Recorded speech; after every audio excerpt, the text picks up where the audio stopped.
Investment risk అనేది market ఒడిదుడుకులకు లోబడి ఉంటుంది. ఇన్వెస్ట్ చేసే ముందు అందుకు సంబంధించిన వివరాలను క్షుణ్ణంగా తెలుసుకున్నాకే పెట్టుబడులు పెట్టండి. ఈ కార్యక్రమం నిపుణులు, అనుభవజ్ఞుల సూచనలు, సలహాల మేరకు మాత్రమే నడుస్తుంది. మీ పెట్టుబడులకు ఏబిఎన్ ఆంధ్రజ్యోతి ఎటువంటి బాధ్యత వహించదు.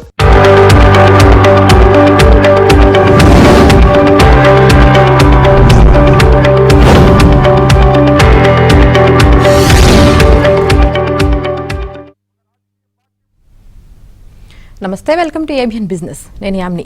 ఇక బిజినెస్ అప్డేట్స్ చూస్తే దేశీయ స్టాక్ మార్కెట్లు నష్టాల్లో కొనసాగుతున్నాయి. సెన్సెక్స్, నిఫ్టీ నష్టాల్లో ట్రేడ్ అవుతున్నాయి. హిందాల్కో, భారత్ ఎలక్ట్రానిక్స్, ఎన్టీపీసీ షేర్లు లాభాల్లో కొనసాగుతుండగా Jio Finance, Shriram Finance, Larsen షేర్లు నష్టాల్లో కొనసాగుతున్నాయి.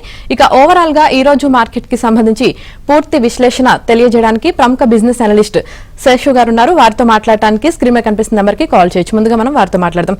సార్, గుడ్ ఆఫ్టర్నూన్ అండి. Good afternoon. సో మనం చూసినట్లయితే మరి ట్రంప్ సీజ్ ఫైర్ ప్రకటనతో భారీ లాభాలు చవిచూసిన మార్కెట్లు నేడు మళ్లీ నష్టాల బాట పట్టాయి. అసలు కాల్పుల విరమణపై సందిగ్ధం నెలకొనడమే సూచీల డౌన్ ఫాల్ కి కారణమంటారా? ఆఫ్ కోర్స్ అండి. అంటే ఎప్పటికప్పుడు మనం న్యూస్ చూస్తుంటే ఒక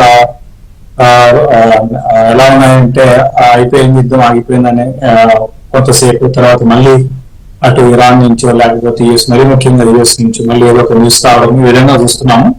సో దానితో ఇంకోటి ఏంటంటే అండి, ఇక్కడ గమనించాల్సింది ఓకే, చాలా వరకు యుద్ధం అనేది ఇంకా ఆగిపోయినట్టే అనుకోవాలి. బట్ 100% కాకపోయినా అట్లీస్ట్ 90% మనం ఇప్పట్లో మళ్ళీ ఏదన్నా చిన్న చిన్నగా ఏదన్నా ఉండొచ్చేమో. బట్ ఓవరాల్ గా మేజర్ గా అయితే యుద్ధం అయితే ఆగిపోయింది. అయితే ఇక్కడ గమనించాల్సింది ఏంటంటే మనకి క్రూడ్ ఆయిల్ అనేది చాలా ఇబ్బందిగా ఉంది మన ఇండియాకి. ప్రస్తుతానికి కానీ గమనిస్తే క్రూడ్ ఆయిల్ 97 దగ్గర ట్రేడ్ కావడం చూస్తున్నాం. అంటే యుద్ధమో ఆగిపోయిన వార్తలు వచ్చాయి. యుద్ధం ఆగిపోయినా ఇమీడియట్ గా క్రూడ్ ఆయిల్ లో మనకి రేట్ తగ్గే అవకాశాలు లేవు. ఎందుకంటే రీసెంట్ గా జరిగిన ఏదైతే యుద్ధంలో చాలా వరకు రిఫైనరీస్ బాగా దెబ్బతినిపోయినాయి అనమాట. ఇరాన్ చేసిన అటాక్ లో మిడిల్ ఈస్ట్ లో గ్లోబల్ గా మనకు ఆయిల్ ప్రొడ్యూస్ చేసే కంపెనీస్ చాలా దెబ్బతినిపోయినాయి. కాబట్టి ప్రొడక్షన్ అనేది ఇప్పట్లో మళ్ళీ స్టార్ట్ అయ్యే అవకాశం లేదు. సో అది మేజర్ కన్సర్న్ అనమాట ఇప్పుడు ఇండియాకి. ఎందుకంటే మనం 85% ఇంపోర్ట్ చేసుకుంటాం అనమాట. సో దాని కారణంగా మనకి బాగా క్రూడ్ ఆయిల్ పెరగడం అనేది చాలా ఇబ్బంది.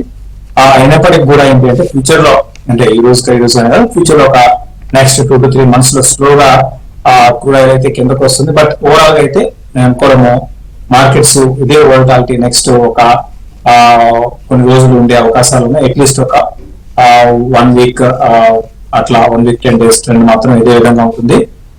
నిఫ్టీ గాని గమనిస్తే 23,700 దగ్గర ప్రస్తుతానికి ఉంది. 23,800 ఆ లెవెల్ పైన సస్టైన్ కావాలంటే, ఫర్దర్ గా నిఫ్టీ ముందుకు వెళ్ళాలి అంటే 23,800 పైన సస్టైన్ కావాలి. ఇక డొమెస్టిక్ గా కానీ గమనిస్తే ఇప్పుడు మనకి రిజల్ట్స్ సీజన్ ఆల్రెడీ స్టార్ట్ అయిపోయింది. సో రిజల్ట్ సీజన్ ఉంది కాబట్టి అంటే భారీ పతనం అయితే దాదాపు ఆగిపోయిందని చెప్పాలి. అంటే భారీ పతనం అంటే ఇంకా ఇక్కడ నుంచి కిందకి వెళ్ళిపోయి 22 లెవెల్స్ టెస్ట్ చేసే అవకాశాలు అయితే దాదాపు లేనట్టే అనుకోవాలి. 23,400 నుంచి 200 అనేది డౌన్ సైడ్. ఎయిర్ సైడ్ కానీ గమనిస్తే 23,800 నుంచి 24,200 ఈ లెవెల్లో, అంటే ఒక 1000 points రేంజ్ లో నిఫ్టీ నెక్స్ట్ ఒక 2 weeks 3 weeks ట్రేడ్ అయ్యే అవకాశాలు కనపడుతుంది.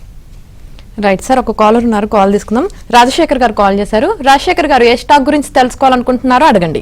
3 స్టాక్స్ గురించి తెలుసుకోవాలనుకున్నా madam. Dilip Buildcon, Star Health, తర్వాత GM Breweries madam. Present rate లో కొనుక్కోవచ్చా? స్టార్ హెల్త్ ఒకటి అంటే ఇంకా Rajasekhar garu Star Health present Star Health, Dilip Buildcon, GM Breweries madam. GM Breweries,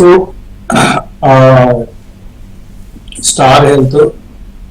Star Health లో అంటే ఓవరాల్ గా హెల్త్ ఇన్సూరెన్స్ మీద నేను పాజిటివ్ ఉన్నానండి. స్టార్ హెల్త్ మీద కూడా నేను పర్లేదు. కాకపోతే మిగతా ఇన్సూరెన్స్ తో పోలిస్తే ఏంటంటే కొంచెం ఈ మధ్య నెగిటివ్ మీరు చూసారు. లాస్ట్ ఒక 2 ఏళ్ళుగా ఏంటి అంటే క్లైమ్స్ అనేది చాలా తక్కువ అది చూస్తున్నాము. సో క్లైమ్స్ అనేది తక్కువ అయితే కంపెనీకి మంచిది, కానీ కస్టమర్ కి మాత్రం అది నెగిటివ్ అనమాట. సో అంటే మనకి నెగిటివ్. ఇంకోటి ఏంటంటే ఇన్వెస్ట్ చేసే వాళ్ళకి కూడా ఏంటంటే ఈ టాక్ రాగానే దాని మీద కొంచెం వేస్తారు. బట్ ఏదేమైనా కూడా పర్లేదండి. ఇన్సూరెన్స్, హెల్త్ ఇన్సూరెన్స్ అనేది డెఫినెట్ గా ఒక నెక్స్ట్ 5 ఏళ్ళు కాదు 10 ఏళ్ళు అద్భుతంగా ఉండే అవకాశాలు ఉంటాయి. కాకపోతే ఏదంటే మల్టీ బ్యాగ్ రిటర్న్స్ అయితే రావు. ఇన్సూరెన్స్ మీద నేను పాజిటివ్ గా ఉన్నాను. జిఎం బ్రేవరీస్ మీద కూడా నేను పాజిటివ్ గా ఉన్నాను. ఇది దీన్ని కూడా మీరు కొనుక్కోవచ్చు. మీరు స్టాక్ సెలెక్షన్ పైన చెప్పాలంటే అన్ని కూడా డీసెంట్ స్టాక్స్ లోనే మీరు సెలెక్ట్ చేసుకున్నారు, అంటే పర్లేదు అన్నట్టుగా ఉన్నాయి స్టాక్స్. కాకపోతే ఇవన్నీ కూడా మీరు సెలెక్ట్ చేసుకున్న స్టాక్స్ అన్ని కూడా ఏంటంటే micro cap, mid cap, micro కాదు మిడ్ క్యాప్ కంపెనీస్ అన్నమాట. సో మిడ్ క్యాప్ కంపెనీస్ ఏంటి అంటే ఇప్పుడు ఇమీడియట్ గా ఈ రోజు భారీగా పెరిగిపోయేది కాదు. బుల్ మార్కెట్ బాగా స్టార్ట్ అయ్యి మార్కెట్ లో మంచి మనీ ఫ్లో ఉంటే అప్పుడు పెరుగుతాయండి. ప్రస్తుతానికి అయితే ఈ 3 స్టాక్స్ కూడా మీరు సెలెక్ట్ చేసుకున్న 3 స్టాక్స్ కూడా కరెక్షన్స్ లో కొనుక్కోవచ్చు. రైట్ సార్, మరో కాల్ ఉన్నారు, రమేష్ గారు ఉన్నారు. రమేష్ గారు మీ డౌట్ ఏంటో అడగండి. నమస్తే అండి. బిఈఎల్ ఐటమ్ యాక్టివ్ కెమికల్ పెట్టి ఈ రేట్లో బై చేయొచ్చా? ఏమండి?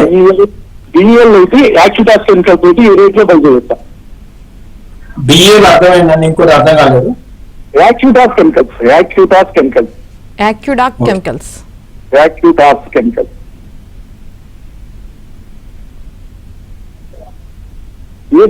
ఏసీయుటిఏఎస్ యాక్టివ్ ఓకే అండి. ఓకే, సో ఇప్పుడు మీకు బిఏల్ గురించి అడిగారు. బిఏలు స్లోగా ఉంటుంది, స్టడీగా ఉందండి. బిఏలు అనుకోవచ్చు, కాకపోతే భారీగా పెరిగిపోయే స్టాక్ అయితే కాదు, స్లోగా ఉంటుందండి. తర్వాత మీకు ఎక్విటాస్ కెమికల్స్ గురించి మీరు అడిగారు. ఇది రీసెంట్ గా బాగా పెరిగింది, మార్కెట్ అయితే పడినా కూడా మాత్రం పర్లేదు. దానికి రీజన్ ఏంటి అంటే లాస్ట్ మీకు చూస్తే అబ్జర్వ్ చేస్తే నెంబర్స్ చాలా అద్భుతంగా వీళ్ళు లాస్ట్ 2 క్వార్టర్లు చెప్పాలంటే 3 క్వార్టర్లు కూడా బాగా నెంబర్స్ బాగున్నాయి అనమాట. అంటే రిజల్ట్స్ బాగా ఇచ్చారు. కొనుక్కోవచ్చు అండి, అంటే అన్ని ఆర్గానిక్స్ అనమాట దీని ఇంతకుముందు పేరు. కొనుక్కోవచ్చు, కాకపోతే ఏంటంటే కొంచెం ఎక్స్పెన్సివ్ స్టాక్ అండి, బాగా ఎక్స్పెన్సివ్ స్టాక్. ఇప్పుడు ఏంటి అంటే ఇప్పుడున్న పరిస్థితుల్లో ఇటువంటి స్టాక్స్ లో కొంచెం ఇంకా నేను కూడా ఇంకా కొత్త డిప్ అనేది ఎక్స్పెక్ట్ చేస్తున్నా. ఈ అక్యూటాస్ కెమికల్స్ లో కొంచెం కరెక్షన్ అనేది రావడానికి అవకాశం. Right sir. అలాగే స్వర్ణలత గారు అడుగుతున్నారండి, డిష్ టీవీ 810 దగ్గర, అలాగే నౌకరీ వచ్చేసి 1400 దగ్గర కొన్నారంటండి. సో హోల్డ్ చేయాలా లేదంటే అక్యుములేట్ చేయాలా అని అడుగుతున్నారు. నౌకరీ మీద నేను పాజిటివ్ గా అయితే లేనండి. ప్రస్తుతానికి అయితే హోల్డ్ చేయండి, నౌకరీ హోల్డ్ చేయండి. మళ్ళీ మీ రేటుకి వస్తే మీరు ఎగ్జిట్ తీసుకున్నాను, అది ఆ రేటుకి వస్తుందో రావాలనేది నాకు డౌట్. కాకపోతే అంటే నౌకరీ ఇన్ఫో ఎడ్జ్ విషయానికి వస్తే జొమాటో పెరిగితే ఆటోమేటిక్ గా ఇది కూడా పెరుగుతుంది. జొమాటోలో స్టేక్ ఉంది, రావచ్చేమని ప్రస్తుతానికి అయితే హోల్డ్ చేయండి. ఇంకోటి ఇన్ఫో ఎడ్జ్ కాకుండా ఇంకో స్టాక్ ఏమన్నా? Dish TV sir. Dish TV complete గా డిష్ టీవీ లాంటి స్టాక్స్ ని అవాయిడ్ చేయాలండి. డిష్ టీవీకి ఏం ఫీచర్ ఉందో మీరే చెప్పండి. ఉన్న పరిస్థితుల్లో అంతా కూడా ఓటీటీలని ఈ విధంగా వచ్చేసాయి కదా. సో అటువంటిప్పుడు ఇటువంటి పాతకాలపు బిజినెస్ మోడల్స్ ఏవి కూడా సస్టైన్ కావు, సస్టైన్ కాదు, అసలు ఉండవు, ఫ్యూచర్ లో ఏది ఉండదండి. సో కాబట్టి ఎగ్జిట్ తీసు. శేషు గారు సార్, ఒక కాలర్ ఉన్నారండి, కాల్ తీసుకుందాం. గాయత్రి గారు కాల్ చేశారు. గాయత్రి గారు ఏ స్టాక్ గురించి తెలుసుకోవాలో అడగండి. మేడం, బీబీఎల్ స్టాక్ గురించి తెలుసుకోవాలనుకుంటున్నాము. ఆల్మోస్ట్ 5000 షేర్స్ దాకా ఉన్నాయి. సో ఇప్పుడు 30% లాస్ లో ఉంది. Varun beverages limited sir. BBL ఎంత ఉన్నాయండి? 5000 స్టాక్స్ ఉన్నాయి సార్. 30% లాస్ లో ఉంది. 3 years ఇంకా ఉంచుకోగలము. దాని గురించి కొంచెం వ్యూ చెప్పండి. అండ్ ఇంకొకటి 5 lakh అమౌంట్ ఉంది. దాన్ని లోదా కన్స్ట్రక్షన్ లో పెట్టమంటారా లేకపోతే టాటా టెక్నాలజీస్ లో పెట్టమంటారా? ఈ రెండిట్లో ఏది బెస్ట్ ఒక సజెషన్ సార్. ఇంకో స్టార్ టెక్నాలజీ, దాని ముందు ఏమన్నారు? బీబీఎల్ స్టాక్ అడిగారు సార్. అలాగే 5 lakhs ఉన్నాయంట, దేంట్లో పెడితే మంచిదని చెప్పేసి అడుగుతున్నారు సార్. అదే టాటా టెక్నాలజీస్ నాకు వినపడింది. వరుణ్ బెవరేజెస్ మీరు హెవీగా తీసుకున్నారు, 30% లాస్ లో ఉన్నారు. కొంచెం ఇప్పుడు ప్రస్తుతానికి ఇది మాన్సూన్ సీజన్, అంటే ఈ టైంలో ఇది బాగా హైలో ఉండాలి, బట్ అంత పర్ఫార్మ్ చేయలేదు ఈసారి. ఉంచండి, మీ 30% లాస్ కవర్ అయ్యి మీరు ప్రాఫిట్ కూడా వస్తారు. లాంగ్ టర్మ్ కి వరుణ్ బెవరేజెస్ ని కంటిన్యూ చేసుకోమని చెప్తాను. తర్వాత 5 lakhs ఉన్నాయి, దేంట్లో ఇన్వెస్ట్ చేయాలి అన్న టాటా టెక్నాలజీస్ లో ఇన్వెస్ట్ చేయాలి అని అన్నారు. నేనైతే టాటా టెక్నాలజీస్ మీద అంత పాజిటివ్ గా అయితే లేను. మీరు దానికన్నా మీరు కొనాలి అనుకుంటే హెచ్సిజిని కొనుక్కోండి. హెల్త్ కేర్ గ్లోబల్ అని ఉంటుంది, 544 లో ఉంది, అదేనా కొనుక్కోండి. నారాయణ వీటిలో మీరు ఇన్వెస్ట్ చేయడానికి ప్రయత్నించారు. రైట్ సార్, మరో కాల్ ఉన్నారు. హనుమాన్ సింగ్ గారు కాల్ చేశారు, కాల్ తీసుకుందాం. హనుమాన్ సింగ్ గారు, మీ డౌట్ ఏంటో అడగండి. సార్ నమస్కారం సార్. నమస్తే అండి. సార్ లిండే ఇండియా ఒకటి, అంబర్ ఎంటర్ప్రైజెస్, కేజ్ టెక్నాలజీ ట్రేడింగ్ కోసం తీసుకుందాం అనుకున్నా షార్ట్ టర్మ్ 1 year కి. ఎనీ 2 ఏది తీసుకోమంటారు సార్? లిండే ఇండియా ఒకటి, కేజ్ టెక్నాలజీ, అంబర్ ఎంటర్ప్రైజెస్, ఈ మూడిట్లో ఎనీ 2 ఫర్ 1 year ట్రేడింగ్ కోసం సార్. మూడింట్లో 2 సెలెక్ట్ చేయమంటారు అంతే కదా? అవును సార్. ఓకే, లిండే తీసుకోండి, తర్వాత అంబర్ తీసుకోండి. అంబర్ ఎంటర్ప్రైజెస్ ఇప్పుడు ఇమీడియట్ గా మీకు అంటే రెడీ టు ఏమంటాము, ready to cook, ready to eat అనుకోండి. అంటే ఇమీడియట్ గా మీకు ప్రాఫిట్ రావాలి అంటే నెక్స్ట్ ఒక 3 to 4 months లో ఒక 6 months పెట్టుకోండి. అంబర్ ఎంటర్ప్రైజెస్ లో తీసుకోవచ్చు. రైట్ సార్, మరో కాల్ ఉన్నారు. చెప్పండి. లాంగ్ టర్మ్ కంటిన్యూ చేసుకోవచ్చు. రైట్ సార్, మరో కాల్ ఉన్నారు సార్, కాల్ తీసుకుందాం. అనిత గారు, అనిత గారు ఏ స్టాక్ గురించి తెలుసుకోవాలో అడగండి. నమస్తే సార్, నా దగ్గర క్వాలిటీ పవర్ ఉన్నాయి సార్ 900 యావరేజ్ లో. So quality power STARC spark అండి. ఈ 2 షేర్స్ STARC అండి, క్వాలిటీ పవర్, ఈ 2 షేర్స్ ఎంత ఎంత వాల్యూ వరకు హోల్డ్ చేయొచ్చండి? స్పార్క్ ఎంతలో కొనాలండి? స్పార్క్ 130 అండి. ఓకే,